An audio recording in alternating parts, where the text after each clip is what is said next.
अरे कोणाच्या तोंडात घातले? अरे तोंडामध्ये माती पडाल. अरे माझ्या कष्टकऱ्यांच्या मुलांच्या तोंडातले पैसे अरे कॉन्ट्रॅक्टरला द्यायला अरे काहीतरी लाज बाळगली पाहिजे, काहीतरी शरम बाळगली पाहिजे.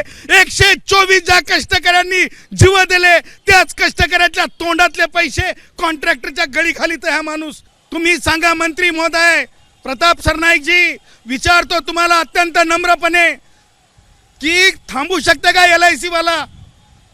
तुम्ही सांगा बँकेच्या कर्जाचे हप्ते पगारातून कापून घेतल्यानंतर खाटीक सुद्धा कापलेलं मांस त्याला द्यावं लागतंय मोजलेलं. खाटकाच्या पलीकडे हा माणूस वागत आहे गिरीश देशमुख.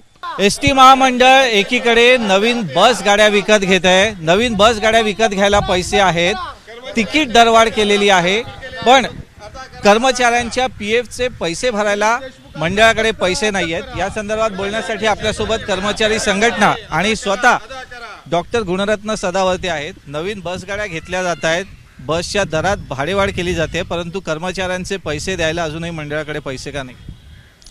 लक्षात घ्या, ज्या पैशाच्या बाबतीत आपण विचारलं त्या बाबतीत स्पष्टपणे सांगतो, ही एक चालवलेला मॉड्यूल आहे सरकारला बदनाम करण्याचं. आणि त्याच्यामध्ये उद्धव ठाकरेशी संबंधित काही अधिकारी आहेत.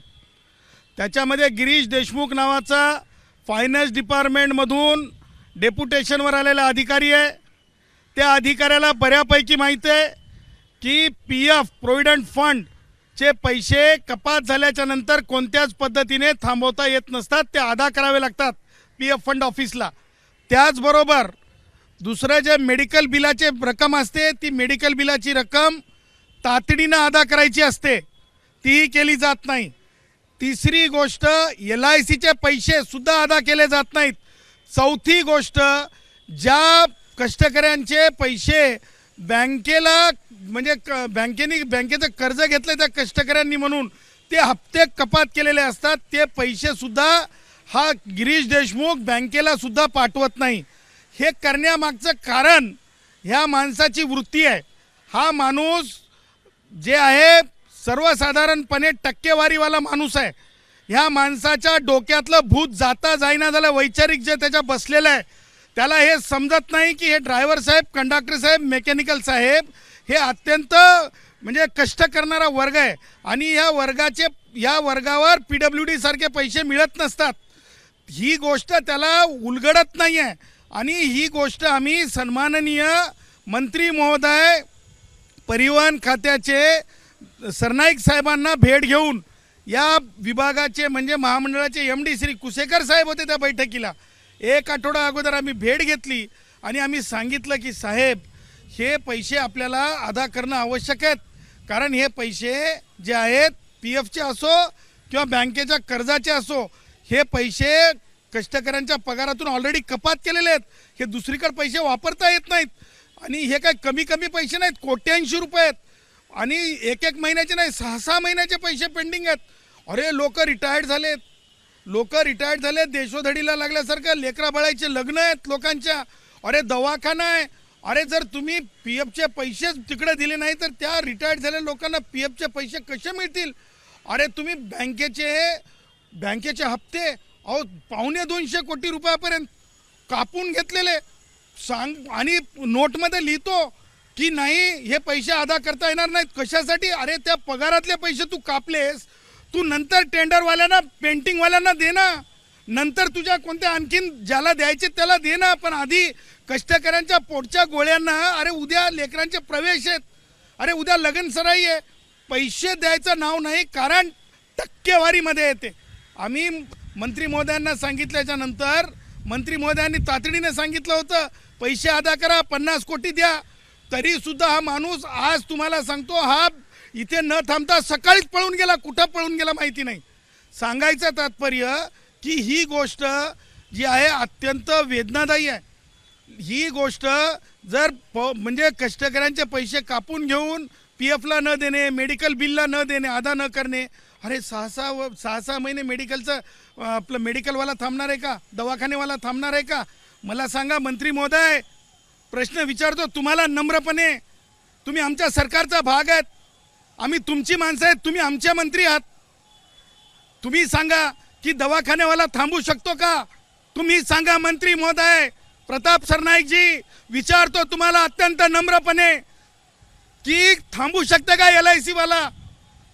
तुम्ही सांगा, बँकेच्या कर्जाचे हप्ते पगारातून कापून घेतल्यानंतर खाटीक सुद्धा कापलेलं मांस त्याला द्यावं लागतंय मोजलेलं. खाटकाच्या पलीकडे हा माणूस वागत आहे गिरीश देशमुख.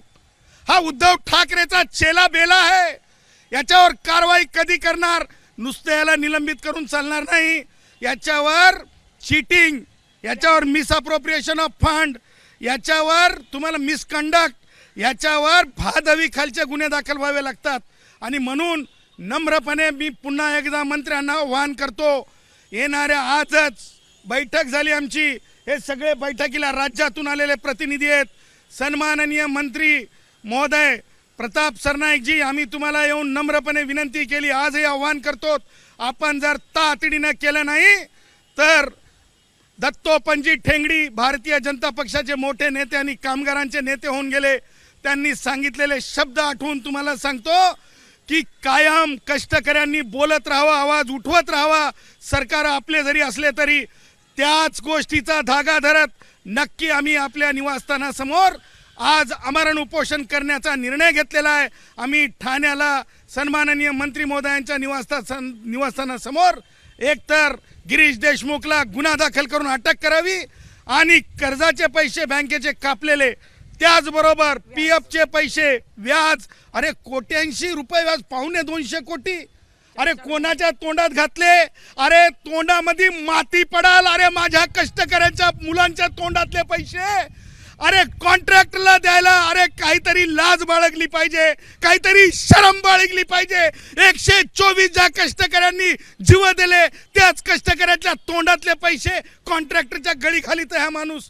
त्यामुळं ह्या मागण्यांसाठी आम्ही जे आहोत मंत्री महोदयांच्या घरासमोर आमरण उपोषण करत आहोत.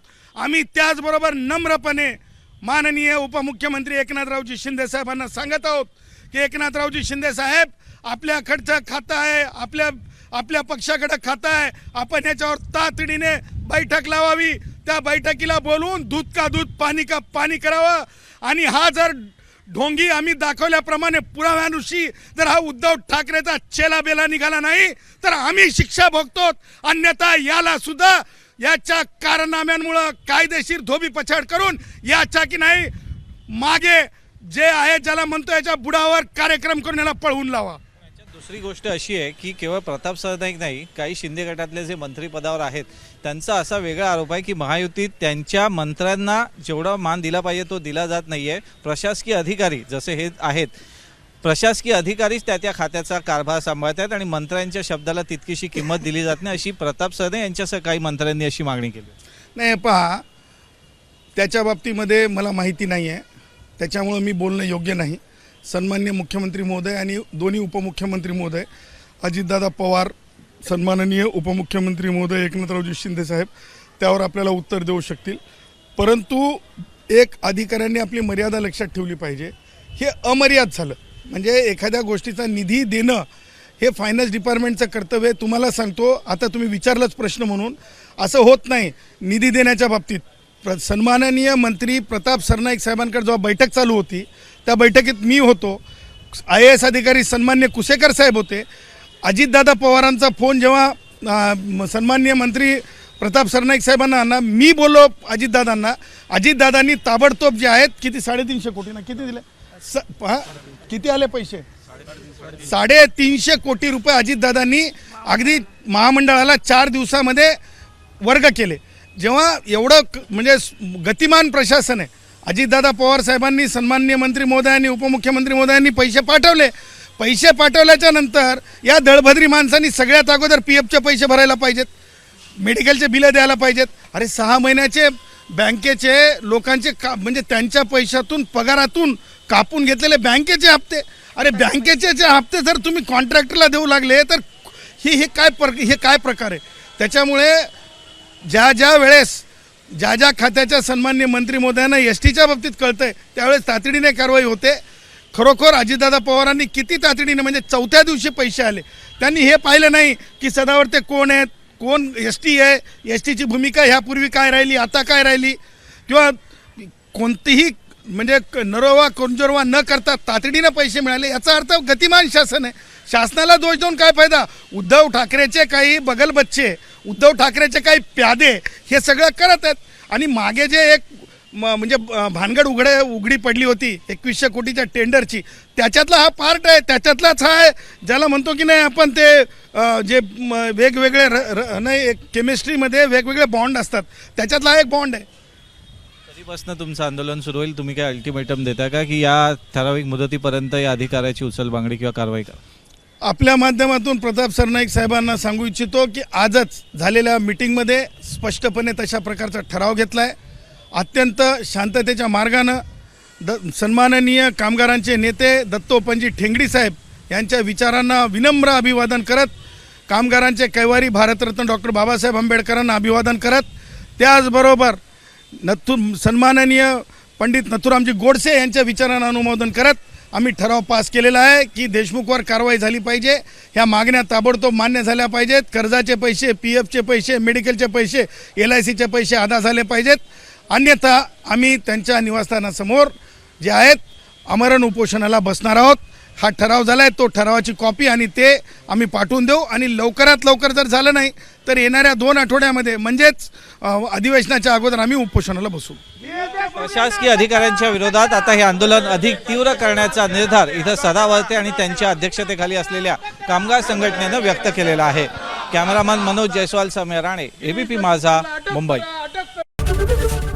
ABP माझा, उघडा डोळे बघा नीट.